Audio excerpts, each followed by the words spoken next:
Fala galera, beleza? Estamos aqui hoje para mais um episódio, nosso quarto episódio do nosso podcast Será que Pode, Doutor? Para quem não nos conhece, eu sou a professora doutora Mariana dos Santos Fernandes Lopes, sou ortodontista e estamos aqui com o nosso grupo do Lapidodonto, onde a gente tem aí o intuito de discutir um pouquinho sobre a odontologia num âmbito geral, né? Onde a gente sabe que não só de clínica vive um dentista, mas a gente tem várias possibilidades. Hoje nós estamos aqui com um convidado super especial. Eu tô super nervosa, porque não é nada mais, nada menos do que uma pessoa que eu admiro muito, que é o meu irmão mais velho, que é o professor Dr. João Paulo. Logo, logo eu vou apresentá-lo. Então, juntamente aqui com o nosso grupo, estou com o professor Alex Casati Lopes, que é implantodontista, com o professor Rodrigo Takamura Otaga, também implantodontista. Nós três fazemos parte, né? Somos professores de pós-graduação da Academia Brasileira de Medicina Orofacial, ABOABC, e estamos aqui também com apoiadores como a Plurirádio e a Plurialinhadores. Então, sigam-nos no Instagram, Será que Pode Doutor, Lapidodonto e ABOABC São Caetano do Sul. Então, vou iniciar aqui, né, apresentando o professor Dr. João Paulo dos Santos Fernandes. Ele é o cara, Olha o nepotismo. um cabeção, mas ele tem um currículo bem grande. Então, na verdade, eu nem vou apresentá-lo, porque eu vou esquecer aí algumas paradinhas aí. Então, eu vou pedir para ele se apresentar. Então, professor João Paulo, vulgo Paulinho, viu? Para quem não sabe, ele é o Já foi. Paulinho. A palavra é minha. A palavra é sua. Conta aí um pouquinho para nós da sua trajetória, sua carreira. Bom, boa noite a todos, né? Eu agradeço a oportunidade de participar. Acho que é uma oportunidade muito bacana de conversar, né? Compartilhar algumas ideias. Então, sobre mim, né? O que falar sobre mim? Bom, eu não tenho nada a ver com odontologia a não ser a minha filiação, né? Mãe, irmã, enfim. É, eu Família é um sou. monte, vai. Tem prima, tia. Tem bastante gente na família. Cunhado. Tem até o seu É. cu. O seu cunhado. Convivi bastante tempo no meio dos dentistas. Talvez eu tenha a minha experiência, vai um pouco disso, né? Da convivência e de interagir. Mas, assim, a minha formação não é em odontologia, né? Então, a minha formação é em farmácia. Eu sou farmacêutico de formação. Dentro da área da farmácia, eu já atuei em algumas áreas, né? Por um tempo breve. Já trabalhei em farmácia de manipulação, já trabalhei em farmácia de drogaria. Fiz os meus estágios obrigatórios em algumas áreas, mas desde o final da minha graduação eu tive a intenção de seguir para uma área acadêmico-científica. Então, quando eu conheci e comecei a fazer iniciação científica, me inseri no mundo da pesquisa. Ao mesmo tempo, também já tinha um estímulo familiar, né? Como você mesma já citou, né? Na carreira de docente, né? E isso me conduziu para fazer a pós-graduação, né, o estrito sensu, que eu fiz o meu mestrado, então na área de química medicinal, que eu fiz na Faculdade de Ciências Farmacêuticas da USP, e onde eu fiz também o meu doutorado. E nesse caminho eu já trabalhei, depois dessa minha formação e durante, em vários lugares diferentes, né? Então, eu já fui professor de algumas universidades da Grande São Paulo. Então, eu já trabalhei no Mackenzie, trabalhei na São Camilo, trabalhei na Unicastelo, quando ela tinha esse nome ainda, na UniBC, quando ela existia. E em 2013, eu fui aprovado no concurso público para ser professor da Universidade Federal de São Paulo, onde eu estou até os dias atuais, onde eu sou professor do Departamento de Ciências Farmacêuticas da Unifesp. E atuo lá principalmente no curso de farmácia, nessa área de química medicinal, que não tem nada a ver diretamente com odontologia, mas eu trabalho com desenvolvimento de novos fármacos, de novos medicamentos. onde eu oriento meus alunos também de mestrado, doutorado, de iniciação científica, além da graduação. Acho que é isso. Ele Boa, falou que não tem bastante. nada a ver com odontologia, mas na verdade a gente chamou ele aqui porque a gente entende que, né, a gente pode seguir como dentista uma carreira de pesquisador, certo? Certo. E o professor João Paulo, né, justamente por seguir essa carreira, fazer o mestrado, o doutorado, ele é um pesquisador, ele tem inúmeros artigos publicados internacionalmente, com, né, voltado aí para a área dele de química farmacêutica. E eu acho que é interessante a gente abordar esse assunto, porque eu vejo assim, né, na odonto, a gente tá vivendo um mundo bem instagramer, né? Uhum. E a gente tinha antigamente, né, assim, quando eu fiz o meu mestrado, né, quando eu quis fazer um doutorado, eu tinha referências, né, de professores pesquisadores, que era o que a gente via, assim, quem eram as referências na nossa área? Uhum. Pesquisadores, Sim. que eram aquelas pessoas que a gente fazia assim, né, meus professores mesmo de faculdade, né, a gente media eles, assim, por um currículo que a gente fazia assim, caraca, meu, olha as pesquisas que o cara faz, ele manja muito de determinado assunto, então a gente, O papa do tal assunto. nossa, E hoje está indo um pouco na contramão, né? Pelo menos na nossa área. Porque a gente não vê tanto isso, né, Mari? eu não sei se você conhece, você já ouviu falar, vou citar um nome aqui, que ele é bem famoso, o professor Jaime Cury. Sim, conheço. O professor Jaime Cury, gente, ele é o papa do flúor, né? Uhum. Falou de flúor, falou de Jaime Cury. E ele tá porque no ele Instagram falando de flúor, né? Então, ele é o cara mais estudioso, né, nesse quesito, né? E teve até uma coisinha de Instagram, né? Coisa de rede, que mandaram o Jaime Cury estudar. Nossa, essa aí. O flúor ainda, né? Porque falaram que onde já se viu que o flúor estava ultrapassado, que o flúor pode prejudicar a saúde, e não sei o que, nanana. E aí todo mundo, né, na nossa área, acho que você não Uhum. viu, né? Mas deu aquela revolução de falar assim, gente, os caras estão falando pro Jaime, olha que insanidade, né? Então, hoje a gente vê que as pessoas não conseguem, né? A gente não tem tanto essa referência de um pesquisador, principalmente acho que na nossa área, que é uma área clínica. Então, hoje a gente vê que a moçada gosta da referência dos Instagramers. Uhum. E aí a ideia é justamente assim: vamos falar um pouquinho sobre como é a pesquisa, como é ser um pesquisador. Uhum. Então, queria ouvir de você assim. Como é ser pesquisador? O que faz de fato um pesquisador? Como que é conduzido isso? Porque, na verdade, as pessoas... Eu não sei, assim, né? Se a ideia, quando a gente fala em pesquisa, pensa numa coisa não tão voltada a uma clínica, né? As pessoas não idealizam que na odontologia tem muita coisa por trás também, né? Na verdade, a pesquisa, ela tá em tudo, né? Se você Sim. pensar que todo tipo de tecnologia, novo conhecimento, aparato, ele iniciou num projeto de pesquisa. Não existe como. Então, por exemplo, você está aqui num podcast hoje, você tem esse microfone aqui que ele tem alguma propriedade específica, ou você tem, sei lá, lâmpadas que mudam de cor aqui. Por trás disso tudo aqui tem algum tipo de pesquisa que foi desenvolvido, porque isso não sai do nada, né? Não é só uma questão de juntar dois fios ali e você faz isso.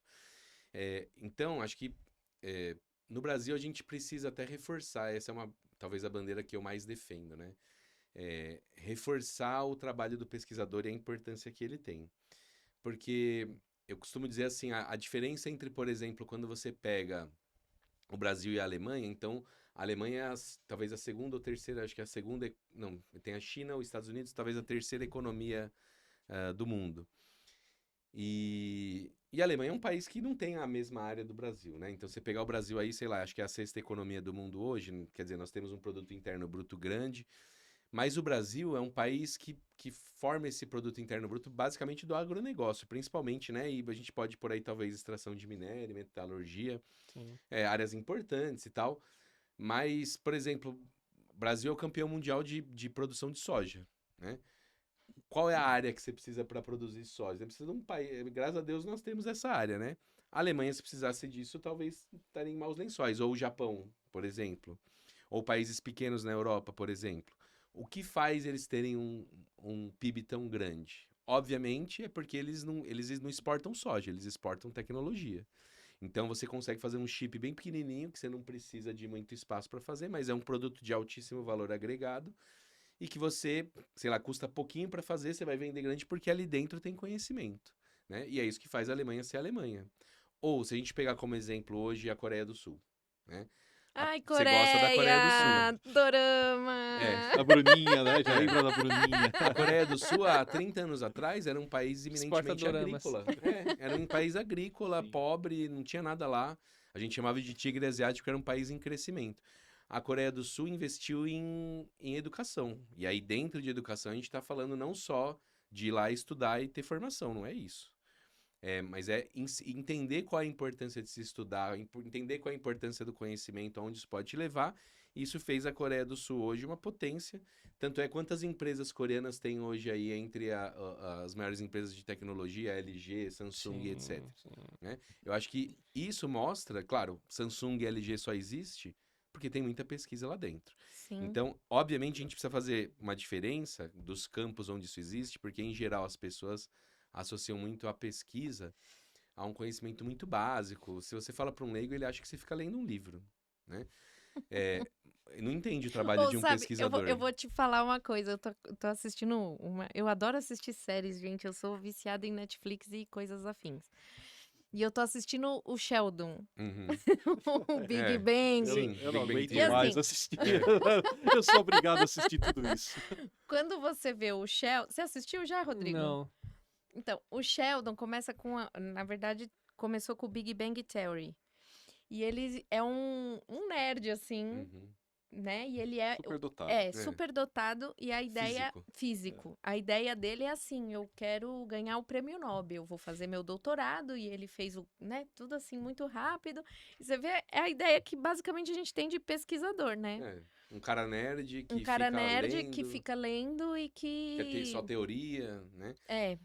Então, existe essa pesquisa? Existe. Ela é importante? Ela é a base de muita coisa. Ela precisa existir. O conhecimento básico ele precisa surgir para dar apoio para outros tipos de aplicação. E quando você aplica muito esse conhecimento, você tem um projeto de pesquisa ou algo muito aplicado, aí você fala que está fazendo pesquisa aplicada. Então, aí você está desenvolvendo uma aplicação direta. Um chip de computador, um dispositivo médico, um bracket diferenciado, um material para compor a resina do dente. Tudo isso está dentro de pesquisa aplicada. E a pesquisa aplicada, claro, ela já está mais próxima da realidade. Ela rapidamente pode se converter num produto. E, em geral, esse produto tem um alto valor agregado. Se você tiver sucesso e a sua pesquisa de fato for bem aplicada, vai virar um grande negócio e você vai ganhar dinheiro com isso. Agora, a pesquisa básica não converte nisso? Converte, ela também tem a sua importância. E a gente, como país, tem que ter políticas que suportem isso, né? E que dê apoio para que as duas coisas aconteçam, porque aí você faz uma nação independente nesse sentido. E aí essa é uma cultura que precisa ser reforçada, né? Que é a coisa que eu sempre falo. A gente tem que entender o pesquisador ou a pessoa que está envolvida num trabalho de pesquisa, isso eu falo para todo mundo que aparece lá na pós-graduação, né? Eu não mencionei, mas assim, eu sou coordenador do programa de pós-graduação. A pessoa aparece lá para fazer pós-graduação, eu falo assim, ó, você tem que entender que isso aqui, você não está vindo aqui estudar. Você está ganhando formação e aí você chama isso de estudar. Eu vim aqui estudar. Não. Você ganha formação, mas você está trabalhando num projeto de pesquisa. É um trabalho. Você tem que entender como se fosse ir para o emprego. É um trabalho sério, envolve dinheiro público, tem investimento grande e precisa gerar produto, seja ele qual for. Pode falar. Deixa eu te perguntar uma coisa, aproveitar. Você já esteve em outros países. Sim. O investimento nesses países, ele vem, a maior parte, do governo mesmo ou de empresas privadas para pesquisa? Em geral, assim, você tem os dois mundos, né? Mas, em geral, a maior parte do financiamento à pesquisa em todos os países, ela vem do governo. Porque muitas vezes é uma área estratégica para o país. Então, por exemplo, com certeza ninguém hoje bate ainda os Estados Unidos em termos de dinheiro de pesquisa. É muito dinheiro que tem lá investido em pesquisa. E, na verdade, eu acho que uma boa parte do que faz os Estados Unidos ser os Estados Unidos tem a ver com isso. Então, ali o dinheiro de pesquisa gira muito, Mas você tem metas, você tem coisas para bater ali e tem áreas estratégicas que são mais apoiadas. Então, por exemplo, dentro do financiamento americano de pesquisa, você tem lá o NIH, por exemplo, né, que é o Instituto Nacional de Saúde. E ele apoia projetos de pesquisa que tem a ver com a área de saúde, e dependendo do tipo, sei lá, câncer, sei lá, o que você imaginar, às vezes tem projetos lá que são apoiados. Lá também você tem, às vezes, empresas ou entidades que também apoiam a pesquisa. Por exemplo, algumas muito famosas, assim, Bill Melinda Gates, né? Uma fundação da Bill Melinda Gates que financia a pesquisa, principalmente na área de saúde e tecnologia. Ou a fundação Michael J. Fox, né? Recentemente agora está Uhum. sendo bastante falada por conta da conta questão do do Parkinson. Parkinson. Enfim, tem instituição, que eu esqueci o nome agora, de Alzheimer também, a mesma coisa, eles financiam pesquisa nisso. Então você pode disputar nessas verbas que estão disponíveis com o seu projeto, se ele for promissor, eles podem te apoiar. E essas daí são organizações sem fins lucrativos, né? E tem quando você tem empresas também, mas muitas vezes as empresas, elas financiam a própria pesquisa, especialmente as empresas grandes. Então, vou dar um exemplo mais próximo da minha área, indústria farmacêutica, né? A indústria farmacêutica investe horrores em pesquisa, são bilhões, né? E ela está fazendo isso porque a indústria farmacêutica grande, né, o que a gente chama de Big Pharma, ela vive de inovação, né? Pesquisa na indústria farmacêutica não é fazer um comprimido de outra cor. É uma Isso não disputa comercial, né? Não, isso não chama atenção. Quem é que vai pôr dinheiro porque você vai falar que vai fazer um comprimido de outra cor? Ninguém. O cara quer um fármaco novo, uma substância nova que trate uma doença que não tem tratamento. É como se você pegar alguns anos atrás o surgimento do Viagra, né? Uhum. O que tinha antes do Viagra para disfunção erétil? Tinha alguma coisa? Eu tenho certeza. Tinha, mas eu tenho certeza que. Eu espero que vocês não tenham ouvido falar. Mas existia a Catuaba. Caberjet. Existia a Caberjet, que, para você ter ideia do contexto, era um medicamento de ação local e não era tópico. Meu pai falava que era coco ovo. Seu pai tomava tudo. Amendoim, né? Catuaba. É. Não, mas era um medicamento que era de ação local e não era tópico. Era injetável.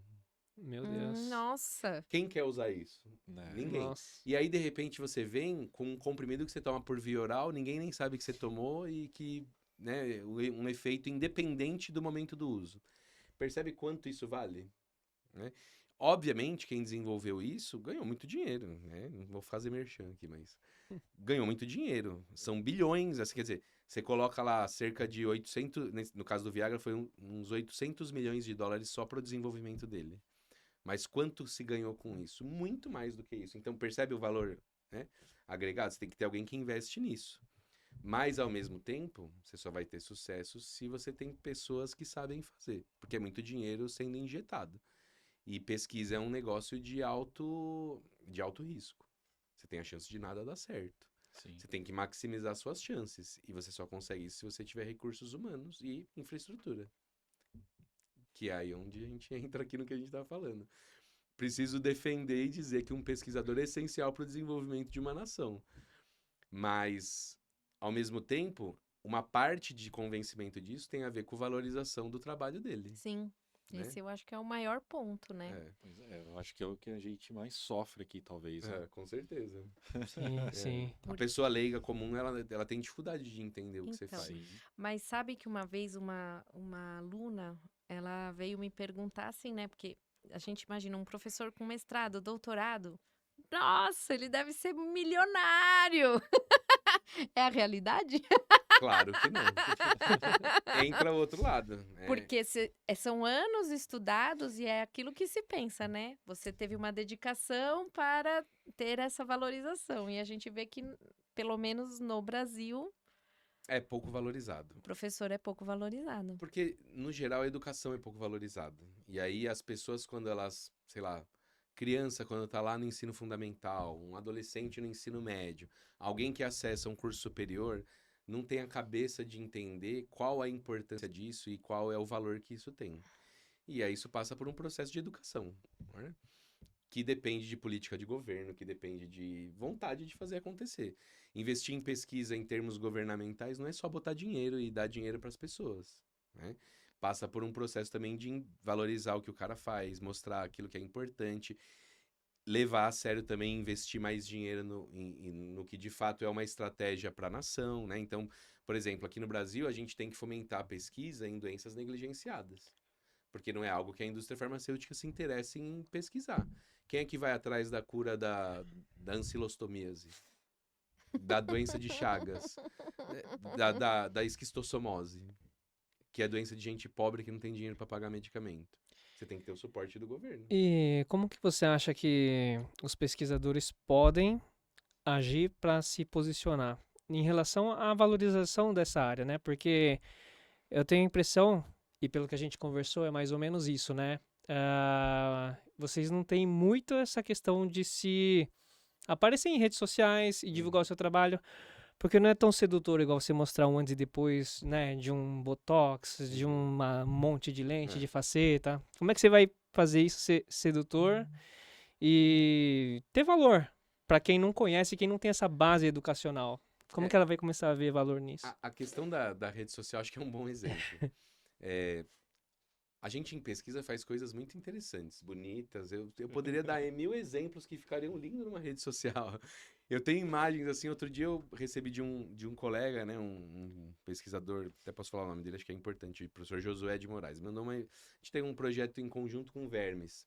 E aí, de repente, ele manda uma imagem dos vermes se movendo, aí você coloca a coisa lá, o verme fica paralisado. Pô, isso aqui é fantástico. Você olha assim, é interessantíssimo, né? Ou você pode... hoje tem coisas em pesquisa que são fantásticas. Você pode fazer o verme fluorescente. É verdade. Isso é sedutor.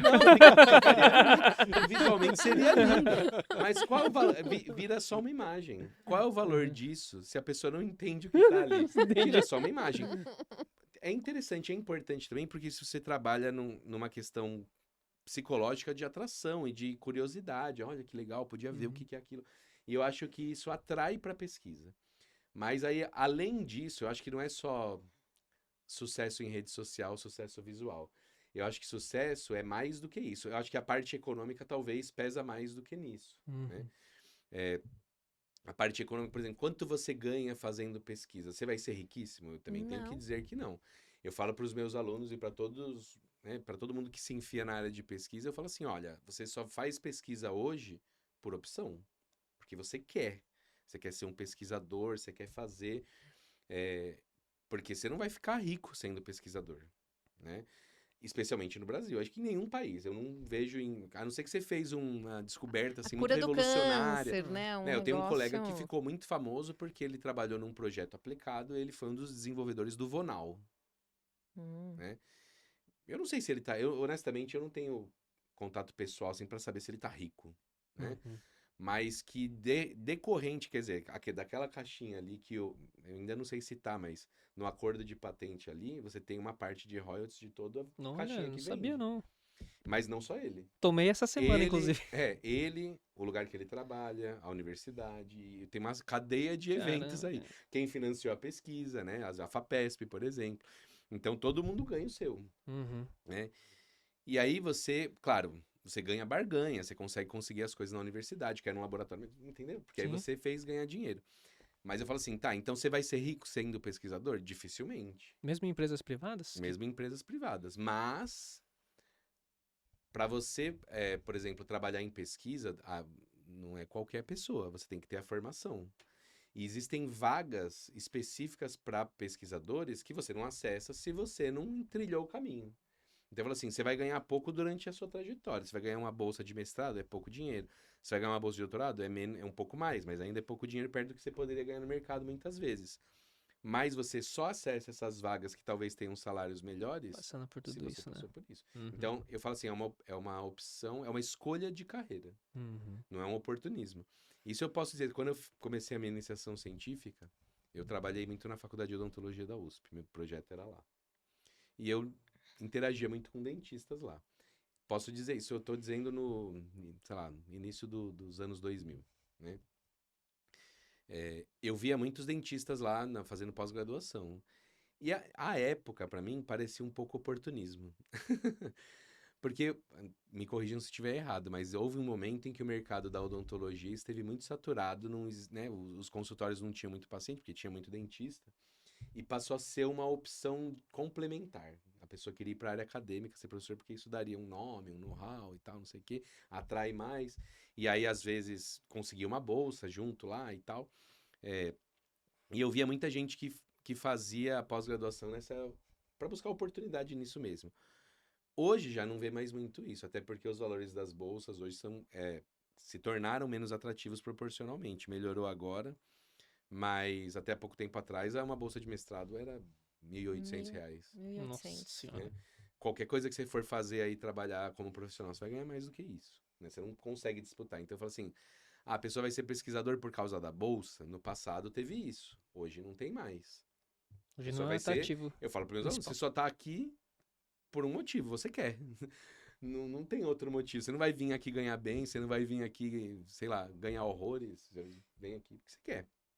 Mas hoje até um dos pontos na entrevista, eu lembro quando eu fiz o meu doutorado, foi assim: você quer bolsa? Porque a gente não tem. Exatamente. Entendeu? Porque as bolsas são restritas, né? São. Já não é um valor tão alto E são e poucas. são poucas. Uhum. E aí é assim, até um dos critérios, eu acho, de seleção, né, para os professores para a escolha do aluno é se ele está aqui interessado por bolsa, talvez não vá ser o lugar dele. Mas acho que nesse é o melhor sentido. filtro, né? Porque ninguém vai ficar por causa de dinheiro, né? Se for o caso. Então, É Já- que a quem bolsa quer mesmo. prevê. Hoje já também mudou um pouco isso, mas uma boa parte das bolsas ainda prevê dedicação exclusiva. Você não pode ter outro emprego. Sim. Você tem que ganhar só Eu aquilo e ia dedicar. falar isso. E verdade. na nossa área não vale a pena. Uhum. É. Qual é o Não, incentivo? e nem na Nenhum, minha área. nenhum. Na área de farmácia, qualquer emprego que você arrumar aí recém-formado, Não, você vai é. ganhar Vai ganhar muito mais mais. que isso. Quando eu fiz o doutorado também, né? Eu fiz lá com. eu fiz uma parte lá com o auxílio da professora Paula, que é colega do meu irmão, do Paulinho. Ela tá pensando, eu falei que ia confundir. E eu tive umas alunas de iniciação científica também, né, a gente fez um projetinho juntas lá. E assim, os alunos da graduação na farmácia, eles já estão visando grandes indústrias. Já sai durante a graduação, já emprega, arruma uma vaga na indústria farmacêutica que vai ganhar mais do que É, a ideia delas não era, como ah, estagiário. quero seguir uma carreira Caramba. acadêmica, virar um pesquisador. Eu acho que na área de farmácia tem, mas acho que é um pouco até mais restrito, né? Porque os alunos já visam, assim, grandes indústrias. Dificilmente você vai competir com o Vou- salário da indústria, né? A É. gente, no nosso programa, por exemplo, de pós-graduação, lá a gente tem muito aluno que trabalha na indústria farmacêutica, né? Então, em algumas áreas assim de pesquisa mais aplicada, por exemplo, gente que está mais na área de formulação de medicamento, às vezes você consegue, ou cosmético, né? São áreas que você consegue fazer, às vezes, um projeto bem aplicado e a coisa às vezes já vira produto, já tem empresa envolvida, muitas vezes, que entra às vezes um financiamento privado.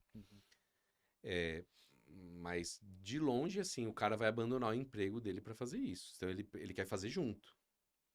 E aí entra uma questão, assim, né? Então, para fazer junto, ele se dedica menos, a pesquisa tem menos impacto, a não ser que ele esteja fazendo dentro da empresa e apoiado pela empresa, o que não é uma realidade sempre. Então, ser pesquisador não é uma tarefa muito fácil, né? Em alguns países isso é bem mais valorizado. Por exemplo, na Alemanha era um caso diferente, né? Então, eu citei o exemplo da Alemanha porque eu acho que é bem marcante. Um pesquisador na Alemanha, ele é muito valorizado pelas pessoas comuns, né? Se você fala que você é pesquisador, a pessoa fala, nossa, como você é importante, você é pesquisador e tal. Aqui no Brasil ninguém liga, né? E aí era muito engraçado porque muitas das pessoas que eu conheci lá, dos alunos de doutorado, né? Eles falavam assim, eu queria muito ir para a universidade, trabalhar como professor e tal. Puta, seria meu sonho, mas eles não têm as vagas, né, de professor. Aí eles falam assim, aí só me resta ir para a indústria farmacêutica. Aí você fala assim, É o Caramba. contrário, né? é verdade. Totalmente diferente. É um né? outro mundo. É assim, o cara não ia para a indústria farmacêutica trabalhar porque ele sabe que aquilo ali não é pesquisa livre, ele tá sujeito a uma empresa, é Ah. diferente. Nossa senhora. Entendeu? Então ele vai pesquisar aquilo que a empresa precisa que ele pesquise. É outro mundo, entendeu? Uhum. Já na Itália, por exemplo, já tem um panorama parecido com o nosso. Não é muito diferente, né? Ou em Portugal, por exemplo, né? Então acho que depende muito do país e das oportunidades que você tem. Nos Estados Unidos, por exemplo, a maior parte dos professores na minha área, por exemplo, de farmácia, nas universidades americanas não são americanos. Em geral, ou são chineses, ou são indianos, ou pessoas europeus. Porque o americano em si, em geral, ele vai se inserir em outro emprego e vai ganhar mais, entendeu? O salário do pesquisador não é alto. Mas, dependendo do tipo de pesquisador, ele acessa uma grana lá que ele pode, sei lá, gerenciar. O gerenciamento do dinheiro é diferente também, né? Então, ele gerencia melhor lá, enfim. Não sei, você fugir muito do tema já, mas... Não. É bom que, nossa, abre vários leques, né? Porque a gente já vê aí que tem um aspecto de incentivo financeiro Uhum, e até questão cultural, né? Essa questão da valorização do pesquisador sim. como ser humano, Uhum. isso aí eu não imaginava que tinha isso na Alemanha, assim. Tem. Um físico, esse também é um bom exemplo. Um físico na Alemanha é uma pessoa É, muito valorizada. olha aí, ó. Um físico no Brasil, Ele só é um nerd aqui, né? ninguém quer saber dele. É. Né? Olha que coisa, cara. Assim, digo, ninguém quer saber dele, dizendo, não Não, tô sim, desvalorizando sim. ninguém, mas tem outra atração social, vamos dizer assim. Uhum. E esse também é um dos fatores. Olha só, Né? A cara. atratividade social da carreira de pesquisador. Então tem que mudar as duas chaves aqui, Não, né? tem muita coisa para mudar. Eu acho que é uma valorização da educação, Legal. para mim é a base. Eu acho que muitos problemas que nós temos no Brasil facilmente se resolveriam com a Mas é educação. porque a gente não vê esse investimento na base, né? Eu, no meu doutorado também, eu fiz uma pesquisa, eu achei... Quando me passaram o tema, eu falei assim, eu fiz Isso o que vai ter um sucesso nisso? E aí, depois que eu fiz a pesquisa, porque a minha pesquisa foi muito voltada para uma área básica de prevenção, né? Então, eu avaliei idosos onde eu queria... a ideia era avaliar, assim, qual era a capacidade, né? Como que eram como que eles respondiam, né? Com relação à mastigação, às funções todas orofaciais, com o tempo, né? A gente fazer esse panorama assim, o que que se encontra num idoso que pode dificultar a mastigação? Uhum. E é uma coisa que, assim, vamos pensar na odonto? Vai ser uma coisa de impacto? Ou você vai pensar assim, a lente, o Uhum. implante, o não sei o quê, é muito mais lucrativo ou muito mais atrativo, né? Sim. E aí você não tem essa política de, gente, olha como é importante prevenir, Uhum. porque o que eu tive de resultado foi assim, gente, olha a qualidade de vida, É que a o que, prevenção aqui no o que Brasil é a fraca, perda né? de um dente não impacta. E a gente Uhum. não enxerga que o Brasil é um país de banguelo. Sim. E olha que interessante, né? Nós estamos no 4º episódio, né? E em todos eles foi discutido a educação de base, Uhum. né? Como está deficiente a nossa educação, Sim. né? E todos foi citado isso, todos. E eu acredito que nos outros serão também, Mas não Sim. tenho dúvida. porque é É daí, fonte né? de muitos Sim. problemas, né? Para mim, tudo se resolve com investimento em educação. Sim. Haja visto a Coreia do Sul. Não, mas é o que nós achamos também, e é o que a gente vem discutindo, né? Que nem que a gente falou nos outros episódios, né? A gente que está na pós-graduação, a gente está recebendo os alunos em condições que tá difícil trabalhar, tá difícil ensinar. Tem que voltar muito os passos para... Eu não sei, eu não É, sei então, na Não, sua, isso é geral. Isso é geral em todas as áreas. e eu acredito que você também passa por isso. Não, totalmente. Assim, o despreparo, ele é cada vez maior.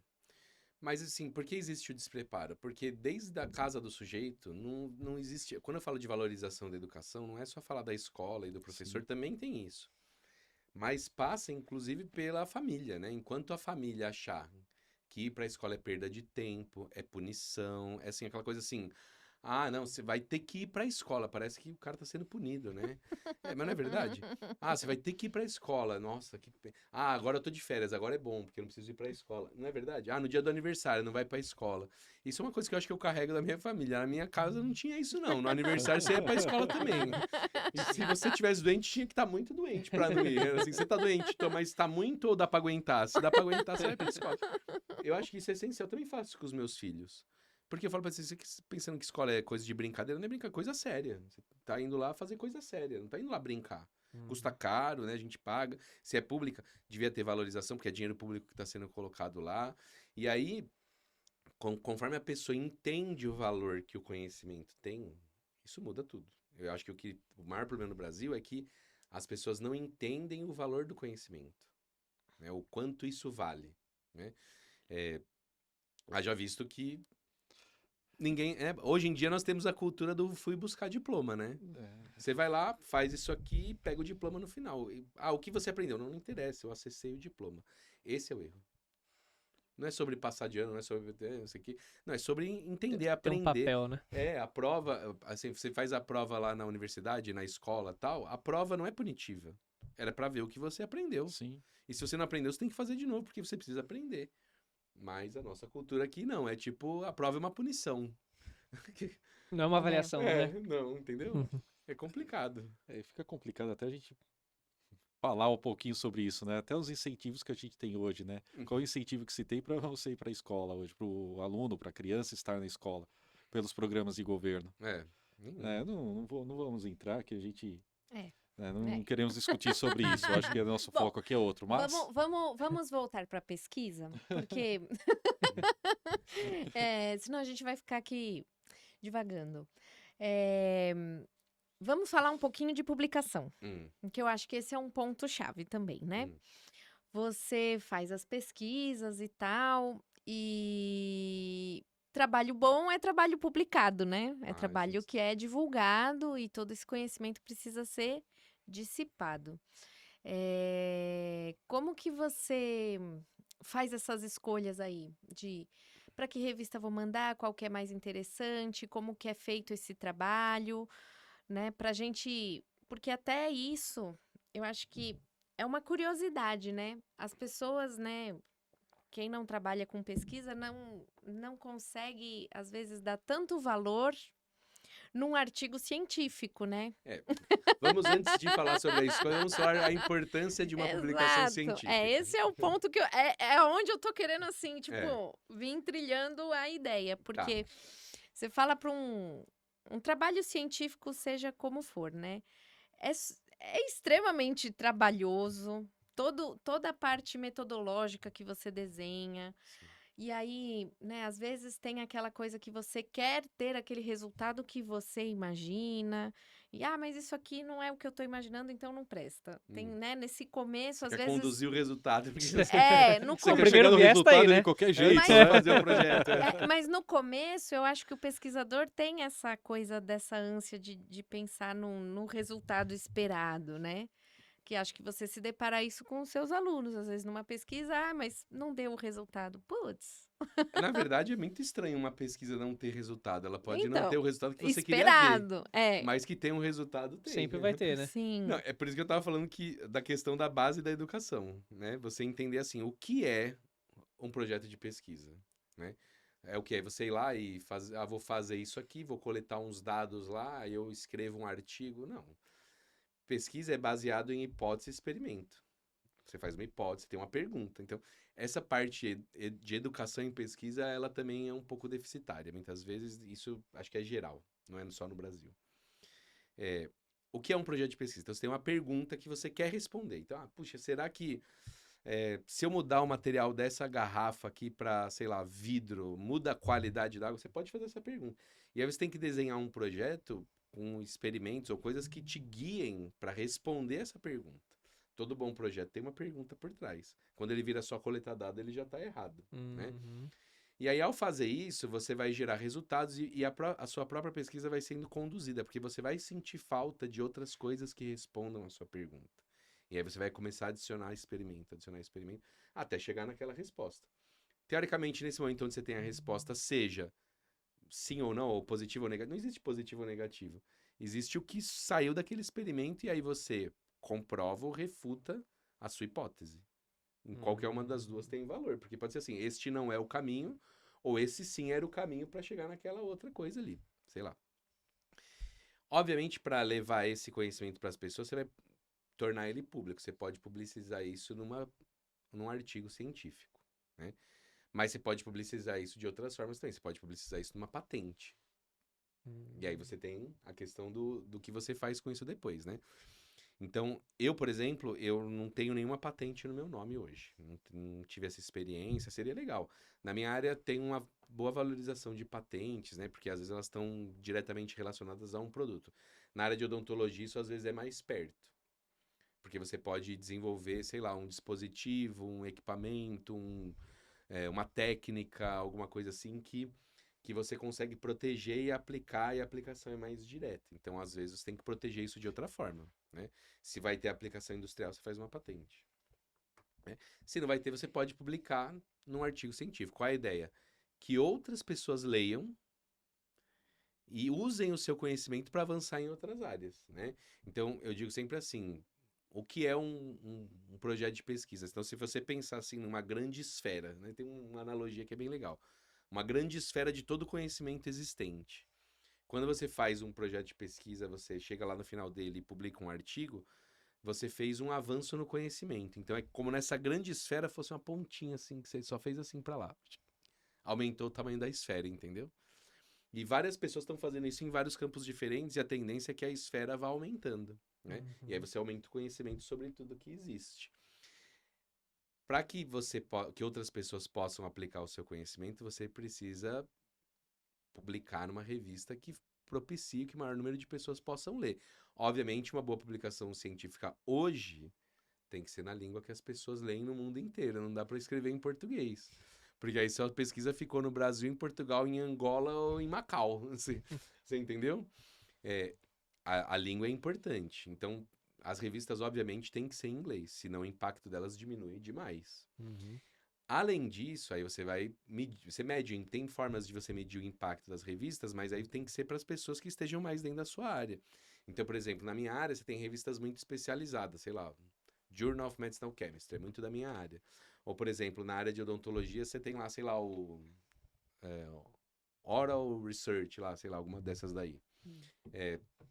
Quem é da área vai ler. E existem revistas que têm escopo mais amplo. Então, você pega Science, Nature, são revistas que todo mundo ouviu falar. Sim. São revistas que aceitam vários tipos de trabalho em várias áreas diferentes, porque elas lidam com trabalhos que avançam no conhecimento em mais de uma área. E aí isso tem um impacto maior. Obviamente, publicar nessas revistas não é algo tão simples. Aí você tem que ter um nível de trabalho que seja compatível com elas. Porque assim como você tem outros caras lá mandando trabalho também, Sim. né? E não dá para publicar todos. Porque, afinal de contas, a publicação científica custa caro. Né? E não sei se vocês sabem, mas isso é um grande negócio. As editoras de periódicos científicos, elas ganham muito dinheiro. Tem Em termos de política aí lucro, é um também? dos maiores lucros no mundo. É a Caramba. publicação científica. Caramba. É, Essa eu não sabia, não. o lucro eu digo assim, não o valor bruto, mas o Sim. quanto custa e o quanto você ganha com ele. Caramba. É muito dinheiro. Quando o seu artigo que você publicou, ele é utilizado numa referência bibliográfica, você fica sabendo ou não? Você recebe Hoje com essa ciência de dados aí, inteligência, você fica sabendo no mesmo dia. Saiu, Que você já legal. aparece lá assim, Aparece. você foi citado. Que legal, cara. É. Interessante. Mas normalmente em coisas que estão ligadas e estão disponíveis, né? Por exemplo, um livro é mais difícil de você ver. Uhum. Mas em outros artigos, como eles estão online e você cruza dado assim muito fácil, isso você sai no mesmo dia. Legal. Mas também tem as revistas predatórias, né? Também tem. A revista predatória é você paga para publicar. É, Não, a maior parte das revistas hoje você paga para publicar. Não é, o critério não é o pagar, porque o pagar é bem caro. Por exemplo, publicar um artigo na Science custa caro, muito caro. E, ó, eu não sei, acho que teve, a maior que eu já vi, que eu já paguei, eu lembro que eu publiquei um artigo que acho que era $2.700 para você publicar o Uau. artigo. Faz além do isso cara vezes 6. pesquisar, não tem insumo, tem que pagar pra Você publicar paga na a revista, né, pesquisa, cara? paga pra fazer a pesquisa e depois você paga pra publicar ela e depois quando você quer ler você tem que pagar também. Meu Deus, né, cara? Ainda paga a assinatura da revista ainda. Tem que pagar o trabalho. Percebe como tem alguma coisa errada. Meu Deus, é por Aí amor mesmo, viu? onde entra a revista predatória. O que é a revista predatória? É aquela que basta você mandar o trabalho, não tem critério nenhum, eles vão publicar o seu trabalho. Basta você pagar. Agora, a revista séria, ela tem um crivo. Né? Ela tem uma análise de qualidade.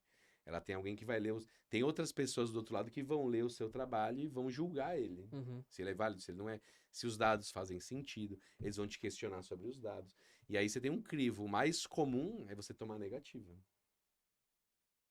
Uhum. Agora, quando você desenvolve assim, uma boa pesquisa, um bom trabalho e tal, a sua chance de tomar negativa vai diminuindo. E é Numa revista demorado, predatória, né? qualquer um.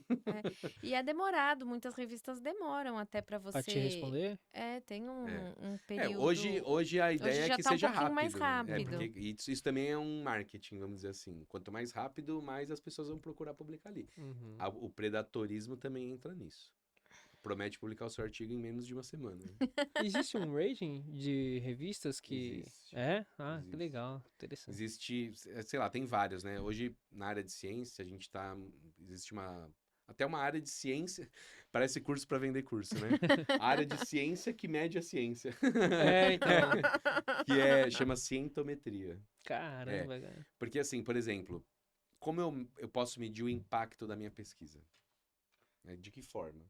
É pelo quanto eu fui citado, mas se eu estou numa área mais específica, se eu estou numa área mais popular, ela vai ser muito mais citada. Sim. Isso não significa que o meu trabalho é melhor, porque ele pode ser muito citado na minha área e eu produzir um avanço importante ali. Então tem fatores de impacto, né, das revistas, o índice de citação do seu trabalho, o índice de citação do pesquisador, né, também tem isso.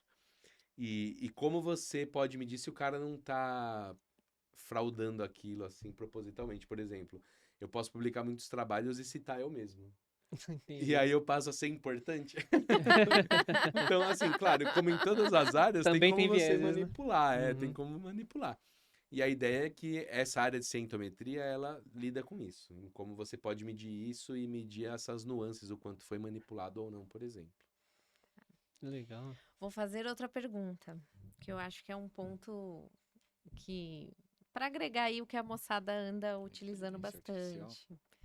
Os IAs da vida, os chat GPT, essas inteligências artificiais. Hoje ela pode ser muito utilizada para um auxílio em pesquisa, né? Para auxiliar até na escrita, né? Na linguagem, se você usou a linguagem correta para poder mandar. Isso tem sido bem visto pelas revistas, elas têm aceitado, você tem usado. O que você tem visto nesse cenário aí? Ó, essa também é uma grande preocupação atualmente na área de pesquisa, porque, não sei se você sabe, mas assim, no meio dessa história das revistas predatórias, é muito difícil você analisar o quanto de fato aqueles dados o que é um artigo científico? Você escreve, põe os dados que você teve, relata lá e você vai contar sobre aqueles dados, enfim. Hoje tem tanto dado em tanto lugar que é muito difícil você avaliar se a pessoa, de fato, aquele dado é verdadeiro ou não, ou se ele não é fake. Isso Né? aí Se é ele a pessoa não perigosíssimo. mentiu, inventou o dado. Isso existe. Né? Teve a fraude lá da ovelha Dolly.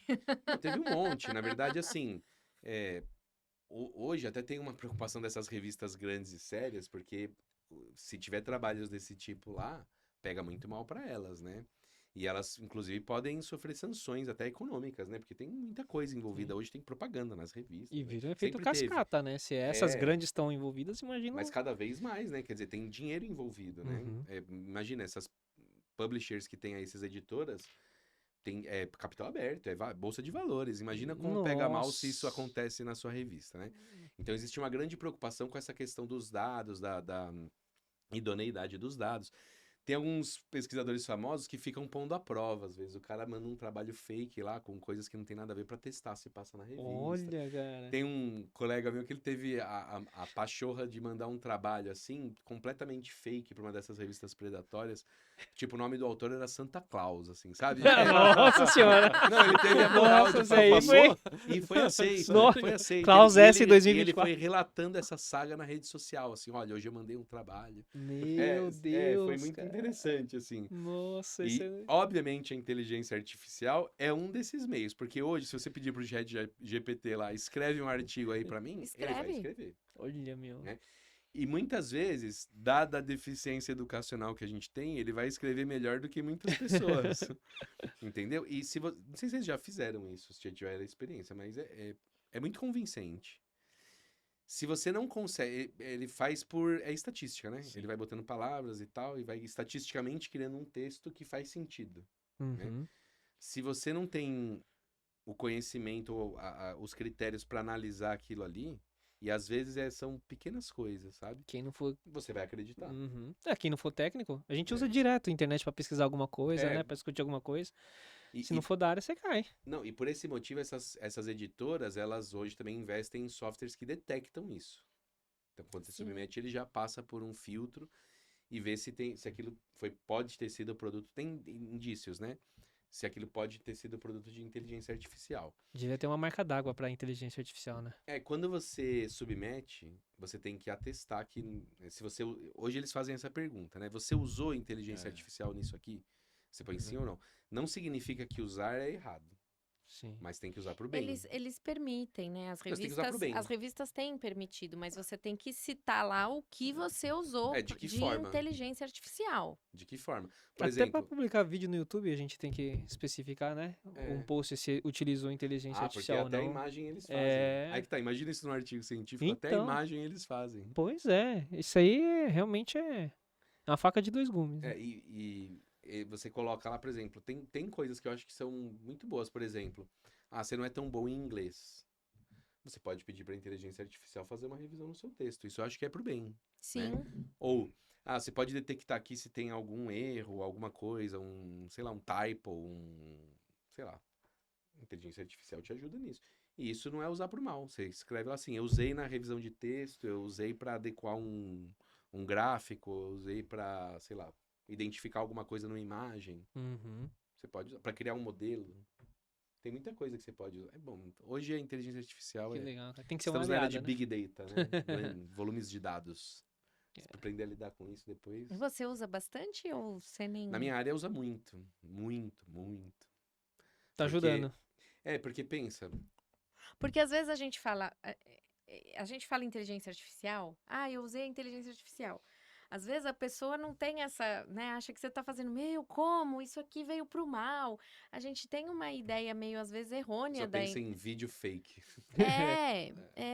Mas você sabe que eu tava até pensando lá no nosso curso, né? De entrar um pouco com a inteligência artificial para ajudar os alunos a fazerem buscas de artigos. Porque a gente, né? Eu percebo uma grande dificuldade neles, tanto na busca. Uhum. E aí eles até falam, eu não sei inglês. Eu falo, gente, pelo amor de Deus.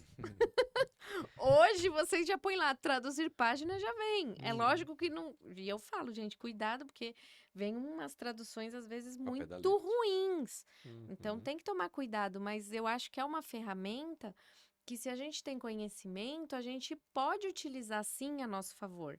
Então, né, eu utilizei...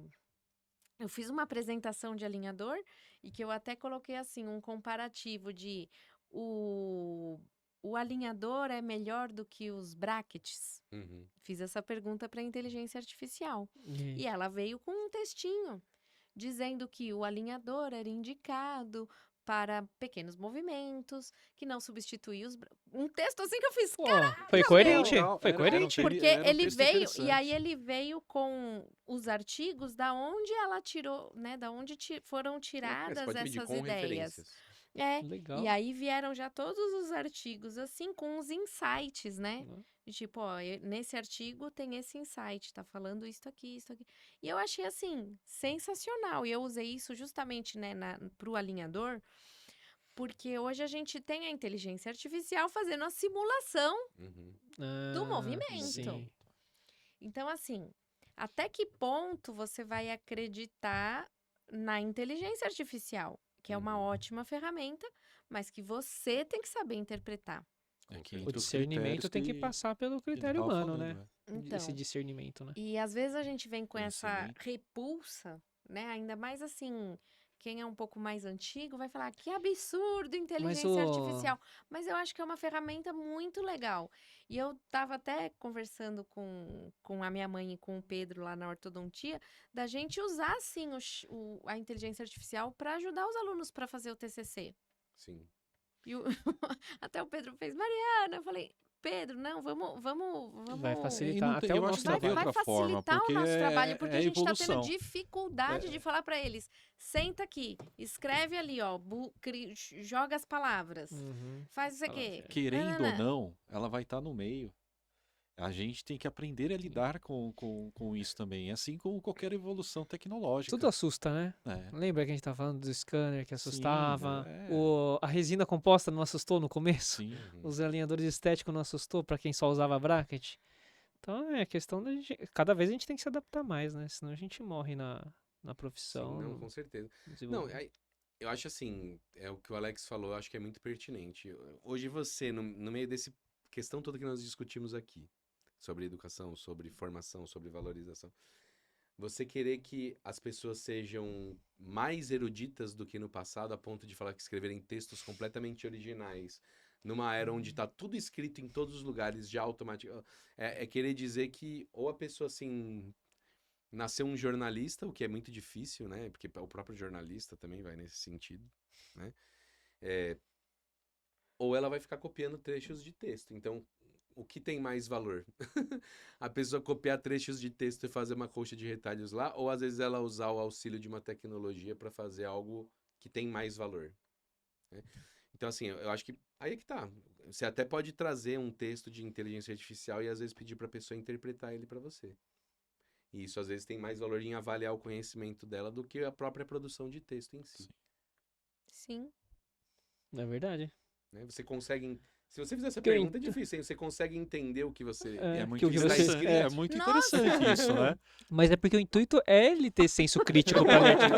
É, De nada. semana que vem. Semana a que vem semana não é mais no TCC, Turma, não é? é interpretação de artigo. Olha, isso traduziu completamente o que é a intenção do TCC, né? Você É. desenvolver um senso crítico pra ler um artigo. Mostra aí o que você sabe. É, pronto. Nossa, porque Pronto. tá difícil a gente tem essas normativas, essas Uhum. coisinhas que a gente tem que seguir e é difícil a gente colocar os alunos para mostrar a importância disso, né? É simples, você faz essa pergunta. Você pega um parágrafo lá assim, que você acha mais importante, que tá lá escrito, você fala assim: você pode explicar para mim isso aqui, assim, com outras palavras? Não, mas eles não conseguem. Tem vezes que não conseguem entender o que eles escreveram. Então. Eu tenho que sentar do lado e falar assim: Porque não o que escreveu. você quis escrever? O É. que você quis dizer aqui? É, tem uns que não faz O sentido, que né? você quis Você dizer lê e aqui? Não conseguiu interpretar A frase, né? o que foi buscar. E aí eu reformulo, né, muitas vezes o texto com eles, porque eu falo assim: não, mas pera, não. É coisinha que você lê 3 vezes você fala, ó, tem erro aqui, aqui, aqui, aqui, aqui. Eles mesmos, entendeu? É. Mas. Régua tá baixa. Mas é porque não tem essa desenvoltura com a escrita, né? Não. Porque isso também é um treinamento. A Sim. gente, né, fala, mas Não, é que é natural, não tem, não é a vivência deles do dia a dia, né? pra gente, eu vou falar por mim, porque eu sou clínica, Uhum. né? A minha rotina é muito mais clínica do que científica. E quando eu tenho que sentar para escrever, eu também tenho uma dificuldade. Porque a Uhum. gente não é o nosso dia a dia, Sim. né? É sobre uma história. É, Você tem que contar uma história. E não escrever o artigo. Qual é isso? Entra na educação científica. Qual era a pergunta sim. que você ia responder? Então me conta a história de onde surgiu essa pergunta. Quando você tem uma boa cultura de educação científica, o nível de pesquisa muda. Passa a não ser só juntar dados e botar numa tabela. Sim. Não É. não é verdade? Sim, sim. Você fala assim, parece que fica até mais claro, né? É verdade. A JP, você é fogo, viu? JPSF. São Professor JPSF. Tava procurando você no Instagram pra te marcar. Eu falei, caramba, não aparece nunca. prof.jpsf. arroba prof.jpsf. Tá vendo? Siga-nos nas redes sociais. Siga o nosso grupo de pesquisa, @simbio.lins. Esse é o nosso É. grupo de síntese de moléculas bioativas. Ó, que vamos legal. fomentar a pesquisa aqui, né? Nesse país, né? Ai, vamos fomentar a pesquisa nesse país, porque eu acho tão importante e eu acho pouquíssimo valorizada. Sim. É, de fato. Talvez um pequeno movimento aqui vai se expandindo, a pessoa se interessa. É cultura, né, gente? É um. Sabe como é? Um passa pro outro, né? Sim. Telefone sem fio, né? Exatamente. Um vai falando pro outro, e vai falando pro outro. Como é que chama aquele filme que tinha lá, que vai passando a mensagem? Até esqueci lá o nome daquele filme, da Corrente do Bem. Um Não, conta não pro outro, assisti que esse filme, faz pro Também outro, não. que faz pro outro. É, assista, é um bom filme. Mas, mas funciona dessa forma. Eu acho que eu mesmo, quando a gente tava criando a pauta, a pauta vai ser o quê? Vai ser pesquisa, né? Falei, Mário, eu não vou saber conduzir muito isso aí, não. E não tem. Nossa, achei muito prazerosa essa conversa, esse né? conhecimento que você passou, esse ponto de vista. Achei muito interessante. Eu acho que quem conseguir assistir e aproveitar e prestar atenção nesse episódio vai aproveitar bastante da informação e quem sabe até A ideia é inspirar. exatamente É. inspirar e entrar na área mesmo. Hum. Porque a gente tem bastante visualizador que é graduando, né? Uhum. Que tá naquela fase da semente ser germinada, né? Uhum. E tá perdido. E aí não sei se monta clínica, né? Ou se vira professor. Dependendo do episódio que ele assistir, ele vai querer ser alguma coisa. A partir desse episódio, Isso é talvez entrar na verdade. É. pesquisa, né? Então, nossa, eu achei Por muito que não legal. montar uma empresa de pesquisa? É Exatamente. possível. Ou de publicação, né? É possível, tem. O que tem de startup hoje? Eu não sabia nem que tinha de capital aberto. Tem. Empresa de Então, publishing. essas grandes são Olha de isso, capital cara. aberto. É. A maior editora que tem, que é a Elsevier, é enorme, é uma empresa holandesa. Uhum. E que tá no mundo inteiro. Elas compram as revistas agora. Olha, meu. Compram assim, Caramba. né? Adquirem Vida ela de alguma aquisição, forma. né? Crescimento não é. orgânico, né? Pegam o conteúdo, né? E Muito entra dentro legal. daquele pool, enfim. Muito legal. Bom, e ó, e lá vou eu de novo. Gente, o papo tá bom, o papo tá legal, É chato mas interromper, mas mas chato, estamos daria com o muito nosso mais papo, tempinho manga. aqui. Acho que nós vamos te chamar na nossa segunda temporada. olha só, Já já tá tô passando. Assunto mais Já focado. tô profetizando uma segunda temporada. Para finalizar aqui nosso bate-papo, vou perguntar para o professor João Paulo, que conselho você daria? A gente sempre finaliza com um conselhinho Sim. aí para quem nos assiste. Os conselhos fossem Pega bom. surpresa, né? Mas que conselho você daria para quem tem interesse em ser um pesquisador ou que, né, quer iniciar, que quer ser um bom pesquisador, ou para aquele que quer ser um bom pesquisador? O que você diria? Persista. Eu acho que não tem outra palavra, é aquilo que eu estava falando. Frente a isso que nós falamos, né? O quanto a gente ainda precisa melhorar na valorização, a fazer as pessoas entenderem, a sua família entender o que você faz. Eu vivo isso sempre, né? Na conversa familiar, ninguém entende o que eu faço. E aí você fala assim, legal, mas e você ganhou o que com isso? Você ganhou assim, bacana, mas você ficou rico, virou um produto isso aí, né? Então, assim, a pessoa tem que ser resiliente. Então, eu acho que o conselho que eu dou mais assim, e eu falo para os alunos, assim, no geral, né? Eu falo assim, você tem que fazer aquilo que você gosta, que te brilha os olhos, porque eu acho que o sucesso, ele só é uma consequência de você fazer o que você gosta, porque você vai fazer bem feito. E se você faz bem feito, é quase que uma consequência que você se destaque, né? E aí, acho que uma das coisas que é atraente para qualquer ser humano é aquela coisa de ser visto e ser valorizado, né? Então, quando a pessoa ela é valorizada pelaquilo que ela faz, e se ela faz com gosto, ela vai querer, ela é reforçada a fazer isso. É um circuito de dopamina no cérebro. Vem da pesquisa também, né? E ela se sente estimulada a continuar fazendo. Então, eu falo sempre para os meus alunos, eu falo assim, olha, eu nunca vi um bom profissional falido. Nunca. Eu vejo medianos, eu vejo ruins, mas os bons, para os bons sempre tem lugar, né? Tem áreas que isso é mais fácil de você ter e tem áreas que é mais difícil. Mas se você é bom e é destacado, sempre vai ter lugar para você. Seja aquilo que você quis fazer, seja clínica, seja pesquisa, seja montar empresa, seja ser empreendedor, seja ser professor de escola, o que você quiser, né? Seja ser coletor de agente de higiene, né? Coletor de lixo, sei lá. Para os melhores sempre tem lugar, né? E eu acho que nessa área é a mesma coisa, né? Se você gosta, se você se interessa, persista, melhore, avance, evolua. E aí você vai se destacar. Na pesquisa não é diferente. Muito bom. Muito É, não sei, é o que eu bom. falaria. Muito bom. Pra você mesmo, né? É, eu falo isso pra mim todos os dias. É isso aí. Muito bem, Paulinho. Você vai ferrar ele, viu? Amanhã eu virei meme. Tem um meme meu rolando. Um sticker, Paulinho. com certeza. Senta lá, Cláudio. Eu gostaria de aproveitar e te agradecer pela presença de hoje.